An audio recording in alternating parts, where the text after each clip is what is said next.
ओम शांति। आज बाबा की 25 जनवरी की मुरली। मीठे बच्चे, चुस्त स्टूडेंट बन, अच्छे मार्क्स से पास होने का पुरुषार्थ कर।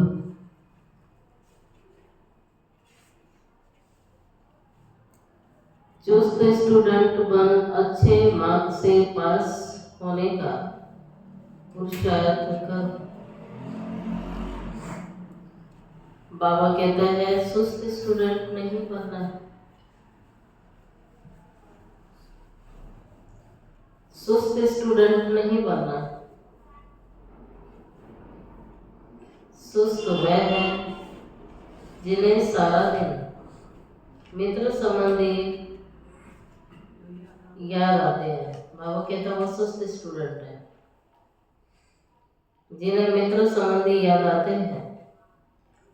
बाबा ने प्रश्न पूछा है, संगम युग पर सबसे तकदीरवान किसको कहेंगे? बाबा कहता है सबसे तकदीरवान कौन है संगम पर?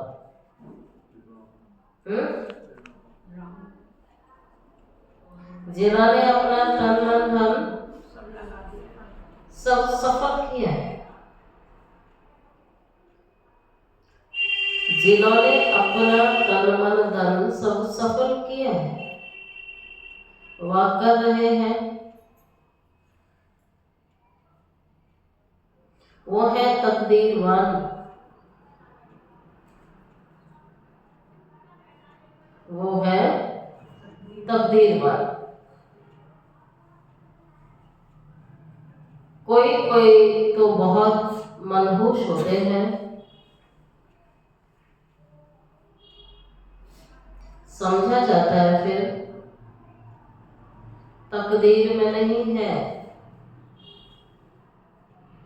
तन मन धन लगाते नहीं है, बाबा उन्हें मनहूस कहता है, तो फिर समझा जाता है इनकी तकदीर में है नहीं। समझते ही नहीं है, समझते नहीं है कि विनाश सामने खड़ा है। ये बात समझते नहीं है कि विनाश सामने खड़ा है, और फिर बाबा कहता है मनहूस है, लगाते नहीं है। इतना भी नहीं समझते कि विनाश तो सामने खड़ा है, कुछ तो कर ले,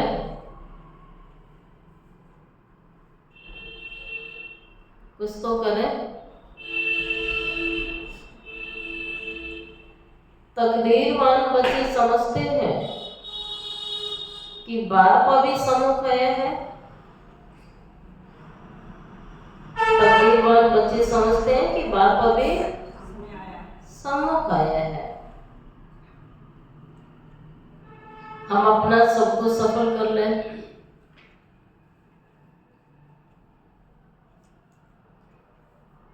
इस हिम्मत रख के अनेकों का भाग्य बनाने के निमित्त बन जाए।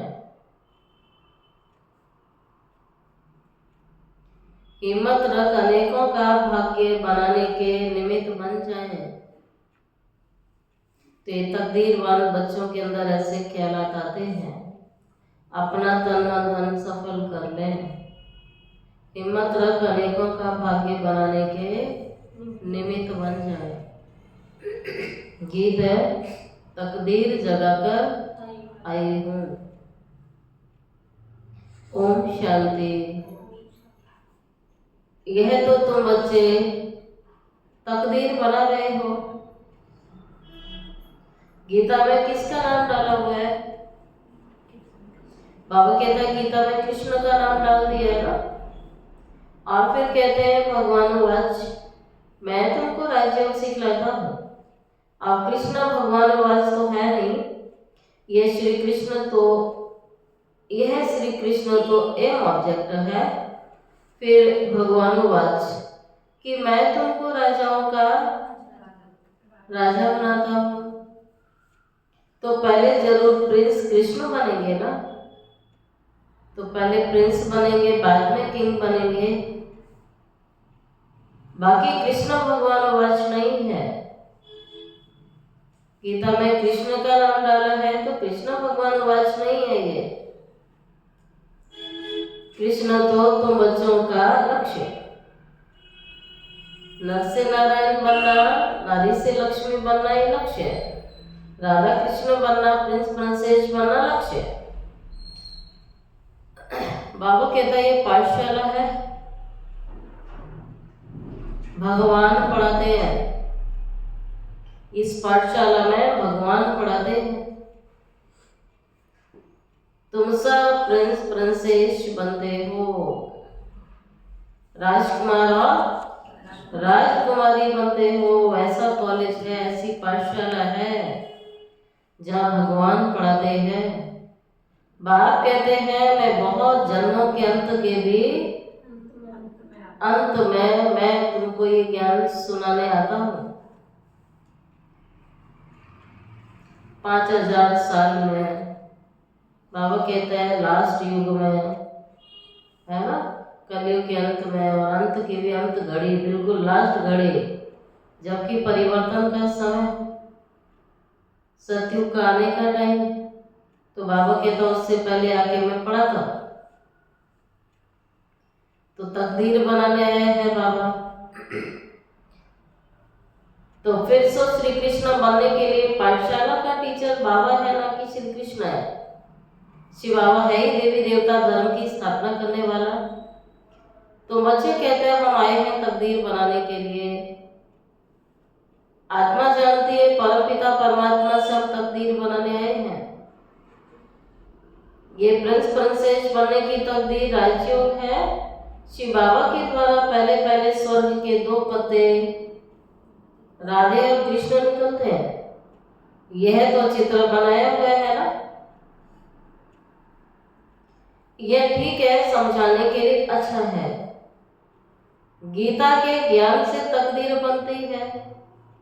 तकदीर जगी थी सो फिर क्या हो गई, फिर उस तकदीर को बाबा कहता तकदीर जगी थी सो फिर फूट गई थी। तो फूटी हुई तकदीर थी, भगवान आके फिर से बना रहा है, जगा रहा है। बहुत जन्मों के अंत में तुम एकदम तमो प्रधान बेघर बन जाते हो, कंगाल बन जाते हो, कुछ भी नहीं रहता है। अब फिर क्या बनना है? फिर से बाबा कहता है प्रिंस और प्रिंसेस बनना है। पहले तो जरूर राधे कृष्ण की बनेंगे, फिर उन्हों की भी राजधानी चलती है। सिर्फ 1-2 तो नहीं होंगे ना। स्वयंवर के बाद राधे कृष्ण सो लक्ष्मी नारायण बनेंगे। नर से प्रिंस व नारायण बनना एक ही बात होती है।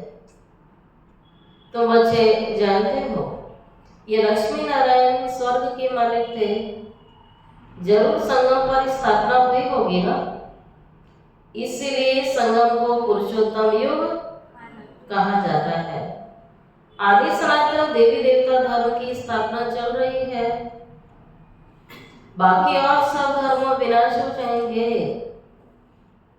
तो कौन सा धर्म रह जाएगा? आदि सनातन देवी देवता धर्म रह जाएगा। सतयुग में बराबर एक ही धर्म था। वेंसटी जोग्राफी जरूर फिर से रिपीट होनी है। फिर से स्वर्ग की स्थापना होगी जिसमें लक्ष्मी नारायण का राज्य था, परिस्तान था, और अभी सारी दुनिया बाबा कहता कब्रिस्तान। ये सारी दुनिया इस समय कब्रिस्तान है।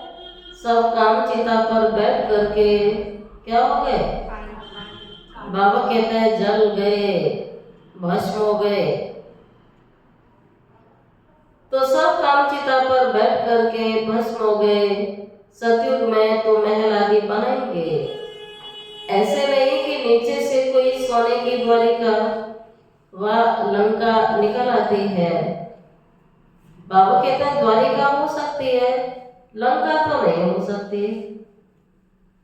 गोल्डन एज कहा जाता है जो था वो सब क्या हो गया फिर? बाबा कहता है कहाँ गया सच्चा सोना सारा? लूट ले गए, सब लूट ले गए। तुम समझते हो भारत कितना धनवान था, तो इस भारत पर सबने आक्रमण किया, सबने लूटा, तो जरूर था तभी तो लूटने आए। बाबा कहता कितना था संपत्ति थी, भारत कितना धनवान था, भरपूर था, तो कितना लूट के ले गए। अभी तो कंगाल बन गया ना। कंगाल अक्षर लिखना कोई बुरी बात नहीं है, तुम समझा सकते हो। सतयुग में एक ही धर्म था, वहां और कोई धर्म हो ही नहीं सकते हैं। कई कहते हैं ये कैसे हो सकता है, क्या सिर्फ देवताएं ही होंगे? अनेक मतांतर हैं, कईयों को समझ में नहीं आता है ये कैसे हो जाएगा, क्योंकि उन्होंने शुरू से ही देखा है, ये इतिहास पढ़ रहे हैं, इतने धर्म होते हैं, तो बाबा कहता है उन्हें समझ में आता नहीं है। फिर कितना वंडर है, कितने एक्टर्स हैं। अब इस स्वर्ग की स्थापना चल रही है, अब स्वर्गवासी बनते ही याद रहना चाहिए। बाबा कहता है क्या बनने के लिए आए हो? बाबा मैं स्वर्ग में ले जा रहा है, तो ये बात स्मृति में रहने से क्या होगा? बाबा कहता खुश रहोगे, हर्षित मुख रहोगे। बच्चों को खुशी तो रहनी चाहिए ना, लक्ष्य तो सामने है ना, लक्ष्य तो ऊंचा मिला हुआ है ना। बाबा कहता बुद्धि से लक्ष्य तो नहीं खिसकना चाहिए। आपको कितना ऊंचा लक्ष्य मिला है, बाबा में स्वर्ग में ले जाने आया है, तो ये स्मृति रखने से क्या रहेंगे? हर्षित रहेंगे और खुश रहेंगे। हम मनुष्य से देवता स्वर्गवासी बनते हैं, यह भी तुम ब्राह्मण ही जानते हो।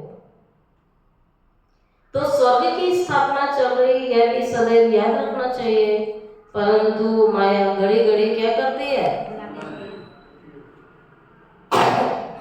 घड़ी घड़ी माया उन्हें भुला देगी, घड़ी घड़ी माया ये विस्मृति कर देती है, तकदीर में नहीं है तो फिर भुला भी देती है, तकदीर में नहीं है, सुधार नहीं होता है।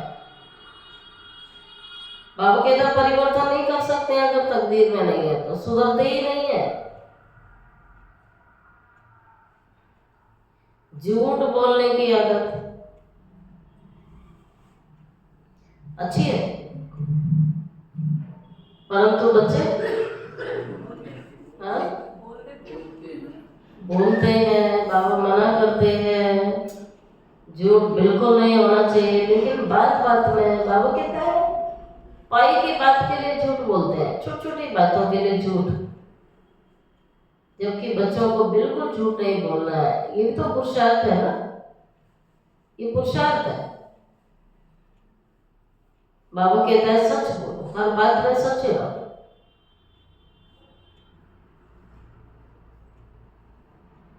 बाप फिर कहते हैं समझा जाता है ये झूठ बोलने की आदत आधा कलम से पड़ी हुई है ना, तो फिर वो निकलती नहीं है, संस्कार बना हुआ है। झूठ को खजाना समझ के रख लेते हैं, कहते हैं ना झूठ के बिना तो काम नहीं चलेगा, तो उसको भी अपना खजाना मान लिया ना, फिर उसके बिना काम नहीं चलेगा, तो खजाना समझ लेते हैं, छोड़ते ही नहीं। तो समझा जाता है इनकी तकदीर में नहीं है, फिर उन्हें कुछ समझाओ तो मानेंगे नहीं ना, कहेंगे इसके बिना तो काम चलेगा नहीं ना। तो बाबा के ताल्लुक पड़ी हुई है ना, उनकी तकदीर में नहीं है, फिर बाप को याद भी नहीं करेंगे। याद भी तो तब रहेगी जब पूरा नौबत तो निकल जाए, कहीं भी बुद्धि अटकी हुई ना हो। सारा दुनिया से तुम्हारा वैराग्य होना चाहिए, सारी दुनिया को भूले, लेकिन कहीं एक में भी बुद्धि अटकी तो बाप में तो नहीं लगेगी। तो बाबा कहता है किसी से भी बुद्धि तुम्हारी अटकी हुई नहीं होनी चाहिए। मित्र संबंधी आदि को देखते हुए जैसे देखते ही नहीं है, बाबा कहता मित्र संबंधियों को देखते हुए भी जैसे ही देखते हैं, ये सब नरकवासी है। कल्याण तो भगवान की याद से होगा ना, और बाबा को याद जो करना नहीं चाहते हैं तो उनका कल्याण कैसे हो सकता है। तो हमारा फर्ज क्या है, उन्हें बाप से जुड़ाना, ये फर्ज है। तकदीर में नहीं है तो बाप को याद नहीं करते हैं, फिर जानते हैं ना ये सब नरकवासी है, कब्रिस्तानी बन गए, ये सब खत्म हो जाना है। अब हमको वापस घर जाना है, इसलिए सुख धाम शांति धाम को याद करना है। घर चलना है तो आगे की यात्रा क्या है, घर को याद करना है और सुख धाम को याद करना है। हम कल स्वर्गवासी थे, राज्य करते थे, अभी गवा दिया है, फिर राज्य लेते हैं। बच्चे समझते भक्ति मार्ग में कितना माथा टेकना पड़ता है ना। जहाँ जाओ माथा झुकाओ, हाथ जोड़ो, धन भी रखो, दान दक्षिणा भी करो, सब करना होता है, नियम बने हुए हैं। तो भक्ति मार्ग में कितना करते हैं, माथा टेकना, पैसे बर्बाद करना होता है और चिल्लाते भी रहते हैं, फिर मिलता कुछ भी नहीं है। आत्मा पुकारती भी है, बाबा आओ सुख धाम ले चलो, सो भी जब अंत में बहुत दुख होता है तब याद करते हैं। तुम देखते हो ये पुरानी दुनिया आखिरी में खत्म होनी है, लग रहा है ना। तो बाबा कहता है लग रहा है ना, अभी सब खत्म होना है।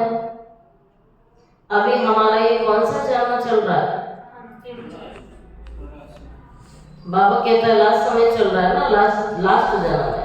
तो लास्ट जन्म का भी लास्ट समय चल रहा है सभी का। इसमें हमको नॉलेज मिली है ना, नॉलेज पूरी धारण करनी होती है। बाबा कहता है ज्ञान सुनने और सुनाने के लिए थोड़ी मिला हुआ है, प्रैक्टिकल करने के लिए मिला हुआ है। इसको जो है लाइफ में उतारो, फायदा तभी होगा ना। कोई चीज आपके पास रखी है लेकिन यूज नहीं करते हैं, उसका फायदा मिलेगा। ठीक उसी प्रकार से बाबा कहता मैंने आपको इतना सारा ज्ञान दे दिया, तो ज्ञान आपको टाइम पर स्मृति में रहना चाहिए, तो मालूम पड़ता जाएगा ना। बाबा कहते हैं नॉलेज पूरी धारण करनी चाहिए, अर्थ वेग अचानक आएगा, भूकंप आएगा, तो हर बात में जो हमने स्थिति बनाई होगी वो काम आएगी। नहीं तो हलचल होगी तो माइंड की भी हलचल हो सकती है। तो ये देखना है कि डेली के पुरुषार्थ में हमारा मन कितना स्थिर रहता है, क्या क्यों अनेक सवाल जवाब में तो नहीं जाता है सारा दिन। तो ये चेकिंग करनी है कि हमारा मन शांत रहता है, निसंकल्प रहता है, किसी के लिए संकल्प तो नहीं चलते हैं ऐसा और वैसा, कोई नेगेटिविटी या व्यर्थ। ब्रेन को बिल्कुल बाबू कहते हैं इसकी स्पीड क्या रखनी है, बिल्कुल स्लो। लेकिन कई बार क्या होता है आपके कंट्रोल से बाहर चल रहा है, तो उनकी वाणी भी बाहर चलती है, बोलते जाएंगे ना, कंट्रोल ही नहीं होता है।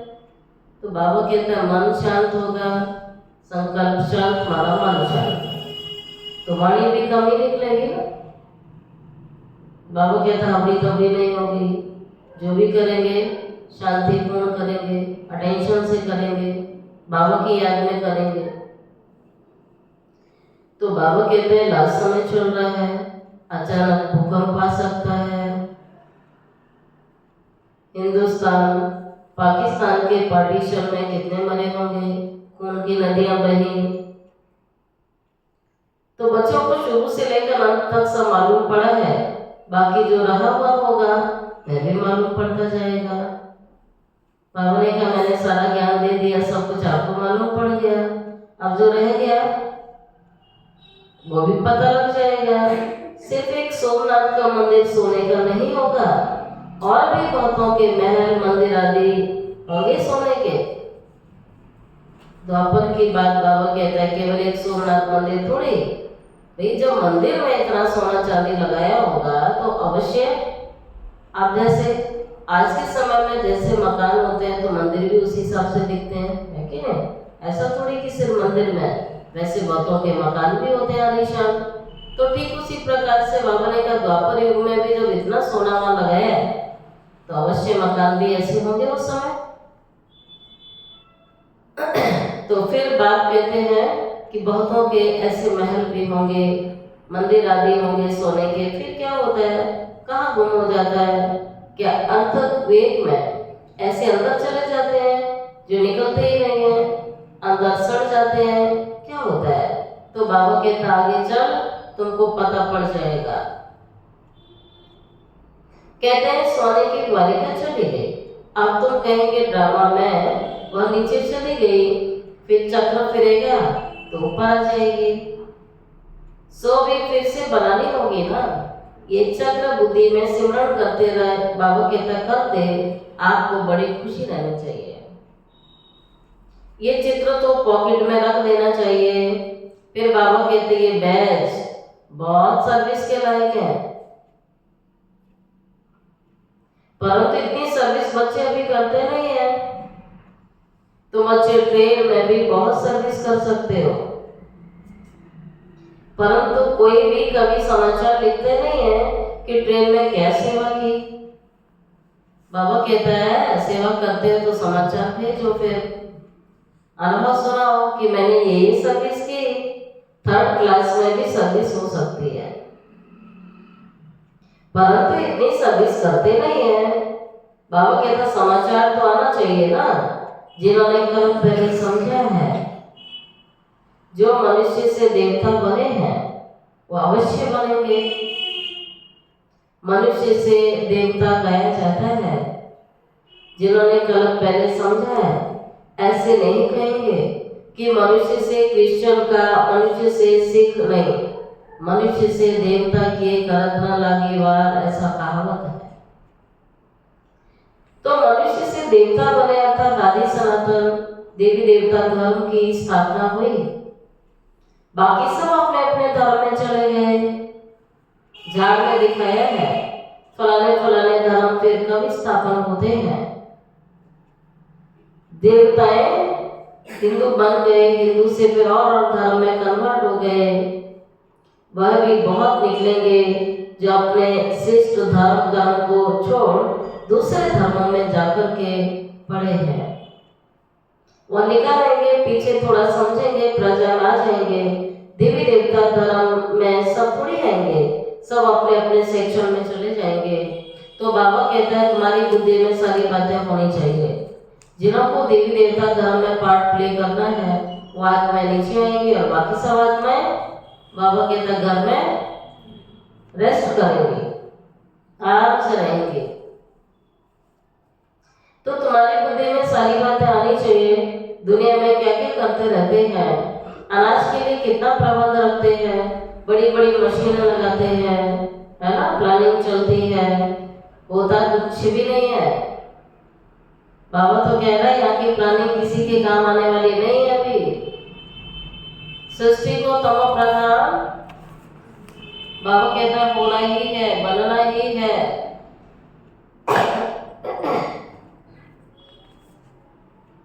सीढ़ी नीचे उतरनी ही है। ड्रामा में जो लूट है वो होता ही रहता है। फिर नई दुनिया की स्थापना होनी ही है। साइंस जो अभी सीख रहे हैं वो थोड़े वर्ष में और भी होशियार हो जाएंगे साइंस वाले। बाबा कहता है साइंस एडवांस होगी और सत्युग के लिए काम आएगी, जिससे फिर वहाँ बहुत अच्छी अच्छी चीजें बनाएंगे साइंस से। ये साइंस को सुख देने वाली हो जाएगी। यहाँ सुख थोड़ा है, क्या सुन रहे हैं? यहाँ सुख थोड़ा है। पूरी पॉइंट सुनाओ, क्या सुना रहा बाबा?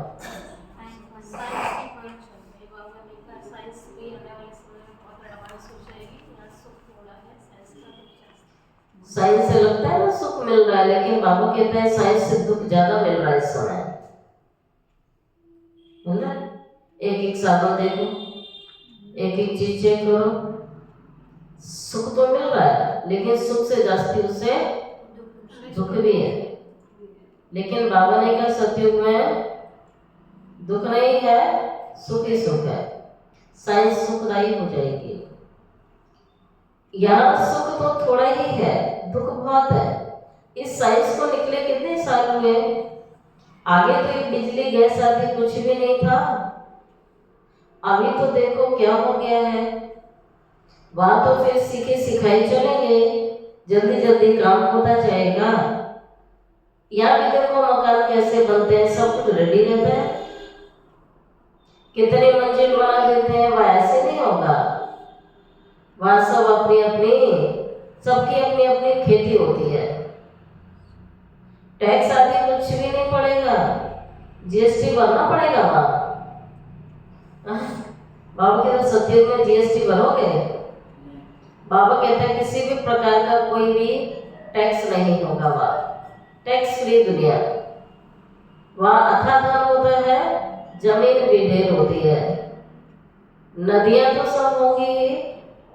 तो बाबा विजन दिखा रहे हैं न्यू वर्ल्ड की कैसी होगी, नदियां भी होंगी, खेती भी बहुत होगी, इतनी मंजिलें नहीं होंगी, अथाधन होगा। बाकी नदियां होंगी लेकिन क्या नहीं होगा, नदियां होंगी क्या नहीं होगा, जो यहाँ बहुत दिखते हैं। बाबा कहता नदियां होंगी, नाले नहीं होंगे वहां। यहाँ जगह जगह देखो नाले बह रहे हैं, नाले नहीं होंगे जो बाद में खोदे जाते हैं। बच्चों को अंदर में कितनी खुशी रहनी चाहिए। हमको डबल इंजन मिली हुई है ना, शिव बाबा भी मिला है। तो सुशील भाई कहाँ जा रहे हो, ट्रेन में बैठ गए? ये तो बैठ लिए, शांति माता भी बैठ गई। पहाड़ी पर ट्रेन को डबल इंजन मिलती है तो बच्चे भी उंगली देते हो ना, तुम तो थोड़े हो ना बहुत, तुम्हारी महिमा गाई हुई है, तुम जानते हो खुदाई खिदमतगार है, खुदा की खिदमत करने वाले हैं, श्रीमत पर खिदमत माना सेवा कर रहे हैं। याद रहता खुदाई खिदमतगार, कितना सुंदर टाइटल है। बाबा भी खिदमत करने आया हुआ है। एक धर्म की स्थापना और अनेक धर्मों का विनाश बाबा करा देते हैं। थोड़ा आगे चलकर देखेंगे बहुत हंगामे हो जाएंगे। चल रहे अभी भी डर रहे हैं कहाँ लड़कर बॉम्ब ना चला दे, सबको भय बना रहता है। चिंगारी तो बहुत लगती रहती है, घड़ी घड़ी आपस में लड़ रहे हैं। बच्चे जानते हैं पुरानी दुनिया खत्म होनी ही है, फिर हम अपने घर नए घर जाएंगे। अभी 84 का चक्र पूरा हुआ, सब इकट्ठे चले जाएंगे। तुम्हारे में भी थोड़े हैं जिनको घड़ी घड़ी याद रहते हैं। ड्रामा अनुसार बच्चों को चुस्त और सुस्त, बाबा कहते हैं दोनों ही प्रकार के मेरे स्टूडेंट हैं। चुस्त स्टूडेंट्स अच्छी मार्क्स से पास होते हैं, सुस्त जो होगा उसके लक्षण क्या होंगे? अभी बाबा ने सुस्त स्टूडेंट्स के लक्षण बताए थे, चुस्त के भी बताए हैं। तो आज की मुरली से पॉइंट निकालेंगे, सुस्त के क्या लक्षण है, चुस्त के क्या लक्षण है। संबंधियों में बुद्धि अटकी रहेगी, उन्हें याद करते रहेंगे। और जो चुस्त है लक्षण बताओ। तन मन धन अपना सफल करते रहेंगे, तकदीर बनाते रहेंगे। आगे बाबा कहते हैं चुस्त स्टूडेंट अच्छी मार्क्स से पास होंगे, और सुस्त जो होगा उनका लक्षण होगा संबंधियों को तैयार करेंगे। अगला लक्षण सारा दिन लड़ना झगड़ना, अशांति फैलाना, इसको कहते हैं। कुछ ऐसे होते हैं ना, परिवारों में भी होते हैं, काम कम करेंगे और शोर ज्यादा मचाते हैं। ऐसे होता है, उनको लगता है पूरा काम घर का वही करते हैं, पूरे घर को सर पे उठा लेते हैं, अशांति ज्यादा फैलाते हैं। और कुछ बच्चे करते बहुत है लेकिन शांतिपूर्ण करेंगे, कुछ भी जताएंगे नहीं कि मैंने किया है, मैं पर नहीं होगा। तो बाबा को कौन से बच्चे प्रिय लगते हैं? जिनके अंदर मैं पर नहीं है, बाबा ने कराया, कराने वाले ने करा दिया, उसको बार बार बुद्धि में नहीं लाएंगे। तो बाबा कहते हैं जो सुस्त होगा ना वो लड़ना झगड़ना उसका चलता रहेगा, बाबा को याद भी नहीं करेगा। जो लड़ेगा झगड़ेगा वो याद में बैठते उसको क्या होगा, योग में बैठते ही नींद में चला जाएगा। योग कर नहीं सकती आत्मा, विलक्षण। जिसका दिमाग ज्यादा दौड़ेगा जैसे योग में बैठेगा वो नींद में जाएगा। बाबा को याद ही नहीं कर सकते, सारा दिन अपने मित्र संबंधियों में बुद्धि अटकी रहेगी, सारा दिन मित्र संबंधियों में याद आते रहेंगे। यह तो सब कुछ भूल जाना होता है ना। हम आत्मा है, शरीर रूपी दुम तुम्हारा लटका हुआ है। क्या सुना? खुशी बता रही क्या लटका है, क्या होता है? किसका होता है तुम? वैसे किसके लिए बोलते हैं?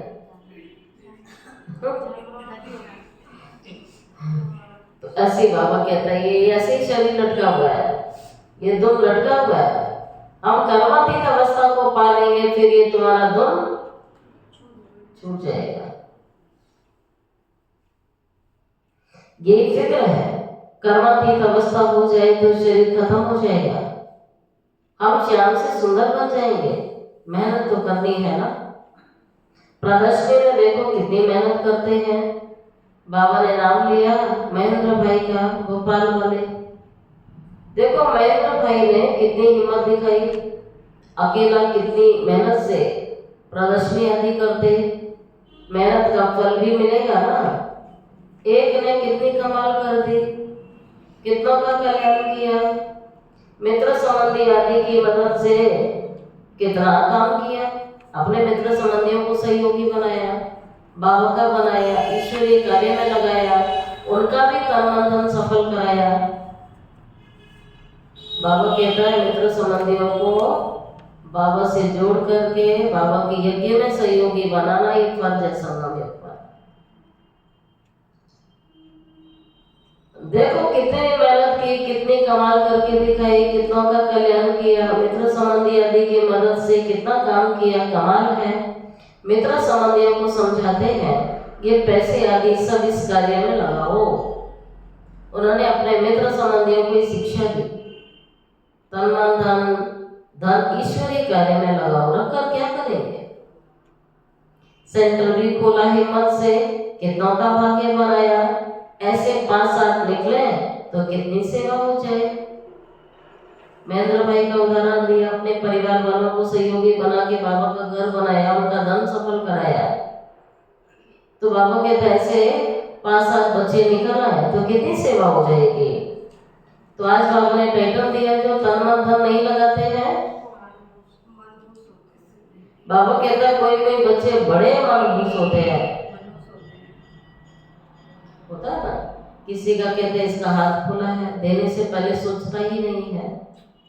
जो देने से पहले नहीं सोचता है तो भगवान भी उसको देने से पहले सोचता नहीं है, और जो देने से पहले सोचता है तो भगवान भी उसको देने से पहले वो भी सोचता है।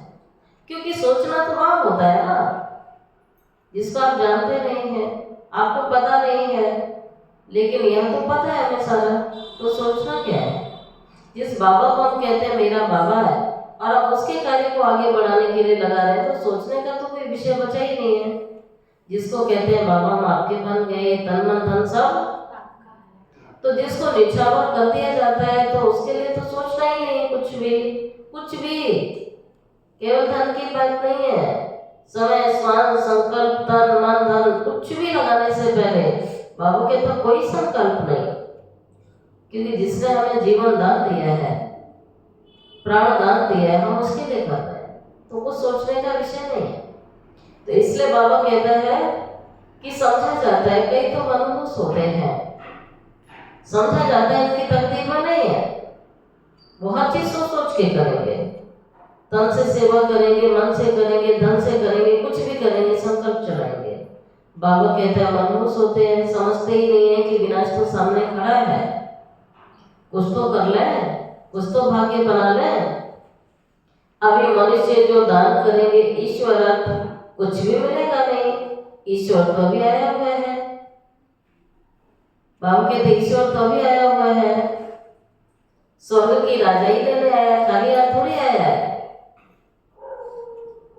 बाबा खाली हाथ नहीं आया है। बाबा कहता मैं, ये तो एक उदाहरण है, हथेली हथेली तो है नहीं ना बाबा की, लेकिन दिया जाता है ना हाथ से। तो बाबा कहते मैं तुम्हें देने आया हूँ, मैं तो दाता हूँ। तो मैं हर बच्चे को राजा बनाने आया हूँ। हर बच्चे को कहाँ का राजा? स्वर्ग का। जो विश्व क्या बन जाएगी? स्वर्ग बन जाएगी। और वो भी एक एक बच्चे को देने आया है। इतना थोड़ा थोड़ी लेकर आया जो दो चार को बनाएगा। तो ईश्वर आए हैं स्वर्ग की राजाई देने, दान पुण्य करने वालों को कुछ नहीं मिलेगा, क्योंकि जानते ही नहीं है भगवान को। संगम पर जिन्होंने अपना तन मन धन सफल किया, कौन से संगम पर? नदियों के संगम पर? पता नहीं है ना, उन्हें किस संगम पर सफल करना है वह कर रहे हैं, वह है तकदीरवान।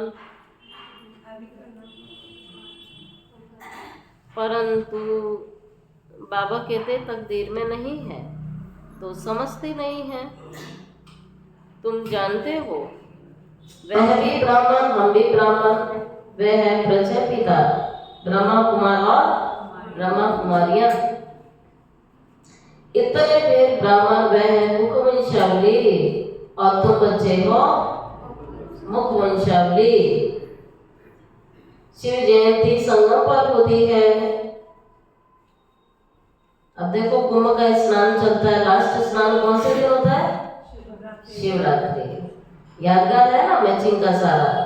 तो बाबा भी कहता है शिव जयंती संगम पर होती है। बाबा आया हुआ है क्या बनाने? स्वर्ग बनाने। ठंडी हो, गर्मी हो, बरसात हो, जिसको स्नान करना है वो करेगा जाके, है ना, दिन फिक्स होते हैं। तो देखते नहीं है ऐसे बाबा कहते जो पक्के बच्चे हो ज्ञान स्नान के बिना रह सकते हैं? मुरली के बिना रह सकते हैं? सो नहीं सकते तो पढ़ेंगे तो जरूर ना। ऐसा कोई दिन होगा जिस दिन मुरली ना पढ़ते हो? मुरली जरूर पढ़ेंगे। तो बाबा भी यही कहता है ना, ज्ञान स्नान के बिना रह नहीं सकते। अब जैसे अज्ञानी लोगों को आदत नहीं होती है ना कईयों को नहाने की, तो नहाएंगे नहीं, है ना, ठंडी है तो नहाएंगे नहीं, बिना नहाए रह लेंगे। लेकिन ज्ञानी आत्मा रह सकती है, रह सकती, आदत पड़ गई ना। लेकिन अज्ञानी लोगों की दूसरी आदत पड़ जाती है। 2-4 दिन पहले एक माता आई तो उसके 2 बच्चे भी थे। पूछा इनको नहलाते हो? बड़ी थी लड़कियां, कहती नहीं 8-8 दिन तक नहीं नहलाती, ठंडी है।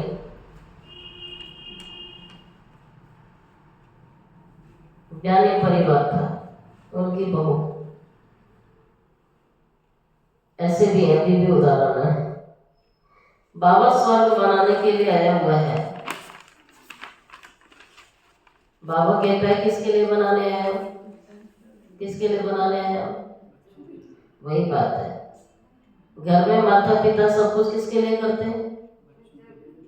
लेकिन बच्चे को जिसको नहीं समझ आता, नालायक होता है, वो उसमें सहयोगी नहीं बनता है किसी भी कार्य में। और जो लायक होगा वो सहयोगी, उसको पता है ये सब कुछ किसके लिए किया जा रहा है, मेरे लिए किया जा रहा है। बाबा भी कहता है मुझे तो कुछ चाहिए नहीं, मैं सब कुछ किसके लिए करने आया हूँ? किसके लिए करने आया हूँ? बच्चों के लिए करना। तो बच्चों का सहयोग होना चाहिए ना हर प्रकार से। क्या संकल्प चल रहे हैं? क्या सुना मुरली में? बाबा बच्चों के लिए। तो हर प्रकार से हमें सहयोगी बनना चाहिए। बाबा कहता है जब आपको पता लग गया है कि बाबा हमारे लिए बनाने आया है तो हमें सहयोगी बनना है। तो बाबा मंत्र देते हैं। क्या मंत्र देते हैं? कौन सा मंत्र? भूल तो नहीं जाता है, खिसक तो नहीं जाता है। बाबा कहता है सारा ज्ञान भूल जाओ, लेकिन ये बात नहीं भूलनी है। कोई संकल्प नहीं चलाओ, किसी के बारे में कुछ मत सोचो, पर बाबा कहते हैं मंत्र याद रहना चाहिए आपको। ये मंत्र तो आप उठते बैठते चलते फिरते बीमारी में भी कर सकते हैं। ये तो मुख से बोलने वाला मंत्र तो नहीं है, इसमें तो मुख भी नहीं चलाना है। बाबा कहता है मुझे याद करो सिर्फ, तो तुम पवित्र बन जाओगे और पवित्र दुनिया के मालिक बन जाओगे। ऐसी युक्ति से पर्चे छपाने चाहिए। फिर शिवरात्रि आ रही है, बाबा कहता है ऐसी युक्ति से पर्चे छपाओ। दुनिया में मरते तो बहुत है, जहां भी कोई मरे वहां पर्चे बांटने चाहिए। बाबा कहते हैं जहाँ शरीर छूट जाते बैठे रहते हैं ना सारे लोग, शोक जताने आते हैं, वही नेगेटिव बात करते रहते हैं। बाबा कहते हैं पर्चे बांट के आ जाओ तुम। बाबा जब आते हैं तो पुरानी दुनिया का विनाश होता है, उसके बाद स्वर्ग के द्वार खुलते हैं। कौन खुलता है? और हम क्या करेंगे? बाबा बच्चों के साथ ही करता है सारा काम, ठीक है।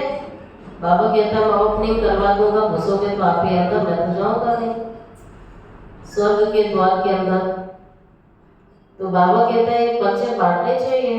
अगर कोई सुखधाम चलना चाहे तो ये मंत्र मिला हुआ है, मन मना पाओ, ठीक है। कोई जास्ती बाबा कहता मैंने इतना ज्ञान, बाबा कहता ये बिल्कुल शॉर्टकट है, ज्ञान का सार है ये, मन मना पाओ।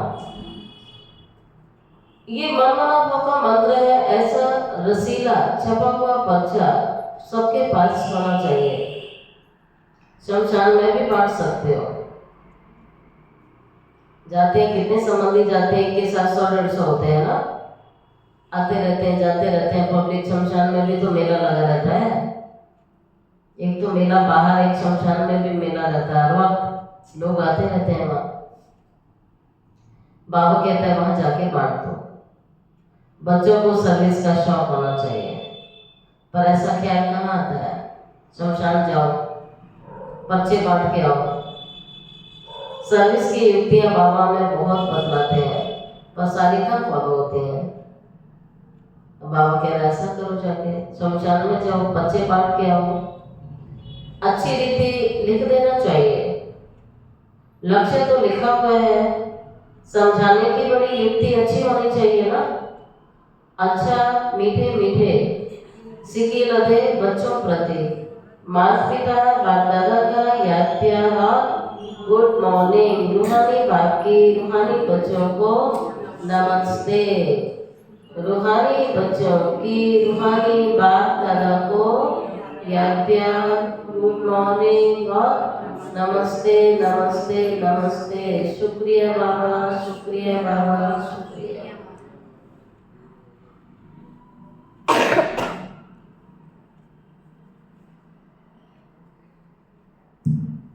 धारणा के लिए मुख्य सार है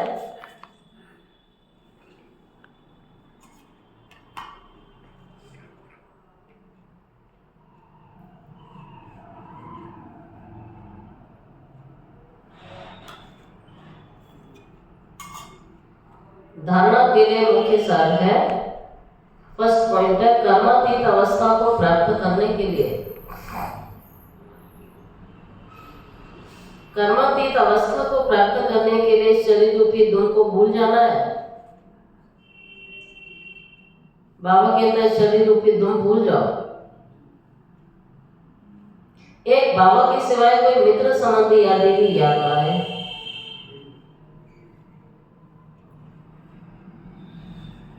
एक बाबा के सिवाय तुम्हें कोई मित्र संबंधी आदि भी याद ना है,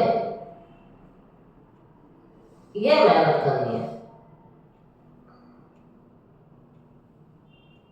ये धारणा की बात है। बाबा कहते हैं तुम ऐसे भूल जाओ, ये भूलेगा तो मित्र संबंधी भी भूल जाएंगे। यह मेहनत करनी है। सेकंड पॉइंट, श्रीमत पर खुदाई खिदमत गार करना है। श्रीमत पर खुदाई खिदमतगार बनना है। तन मन धन अपनी ऊंची तकदीर बनानी है। तन मन धन सब सफल कर अपनी ऊंची तकदीर बनानी है। आज का वरदान,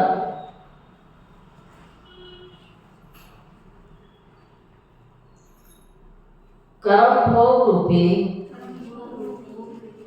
परिस्थिति के आकर्षण को भी समाप्त करने वाले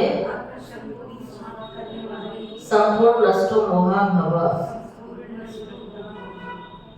कर्म भोग रूपी परिस्थिति की आकर्षण को भी समाप्त करने वाले संपूर्ण नष्टो मोहा भव। बाबा कहता है अभी तक प्रकृति के द्वारा बनी हुई परिस्थितियां अवस्था को अपनी तरफ कुछ न कुछ आकर्षित करती हैं। सबसे ज्यादा कौन सी चीज खींचती है? बाबा कहता अपने देह के हिसाब किताब, गए हुए कर्म भोग के रूप में आने वाली परिस्थिति अपनी तरफ आकर्षित करती है। जब यह भी आकर्षण समाप्त हो जाए तब कहेंगे संपूर्ण नष्टो मोहा।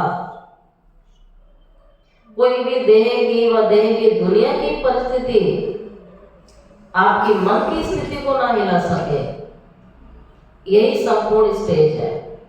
बाबा कहते संपूर्ण स्टेज क्या है? कि कोई भी परिस्थिति, कोई भी चीज आपके मन की स्थिति को ना हिलाए, इसको कहते हैं संपूर्ण स्टेज। जब ऐसी स्टेज तक पहुंच जाएंगे तब सेकंड में अपने मास्टर सर्वशक्तिवान स्वरूप में सहज स्थित हो सकेंगे। अगर मन बार बार हिलता रहेगा तो स्थिति भी खराब हो जाएगी। तो इसलिए बाबा कहते हैं जब ऐसी स्टेज पर पहुंच जाएंगे जब आपका मन हिलना बंद हो जाएगा, तब बाबा कहता है तब सेकंड में अपने मास्टर सर्वशक्तिवान स्वरूप में सहज स्थित हो जाएंगे। स्लोगन है पवित्रता का व्रत सबसे श्रेष्ठ। बाबा कहता है आज सत्यनारायण का व्रत है।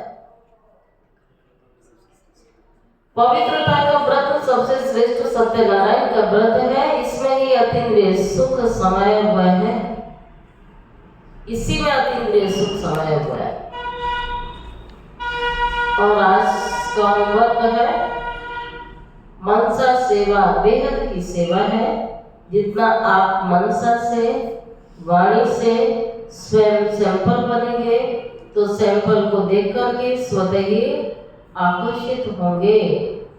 कोई भी स्थूल कार्य करते हुए, बाबा कहता कार्य कोई भी हो, इस यज्ञ की एक खासियत है कि आप कोई भी सेवा करेंगे इस यज्ञ की, सेवा कोई वीआईपी नहीं होती है, सेवा सेवा होती है। बाबा कहता कोई भी कार्य करो, लेकिन उस कार्य को करते हुए मनसा के द्वारा वाइब्रेशंस फैलाने की सेवा करो। क्योंकि हर आत्मा अपना ही हो रहा है, उसका अपने ही संकल्पों के दायरे में है। और बाबा कहते हो आप संकल्प सोचो, उस सोच को चेक करो क्या सोच रहे हो। तो मनसा के द्वारा जो वाइब्रेशन है उसको फैलाने की सेवा करो। जैसे कोई बिजनेसमैन है तो स्वप्न में भी अपना बिजनेस दिखता है ना उसको, बिजनेसमैन को स्वप्न में भी बिजनेस उसको दिखाई देता है ना। ऐसे आपका काम है विश्व कल्याण करना, यही आपका ऑक्यूपेशन है। इस ऑक्यूपेशन को स्मृति में रख सदा सेवा में बिजी रहो। अच्छा, ओम शांति।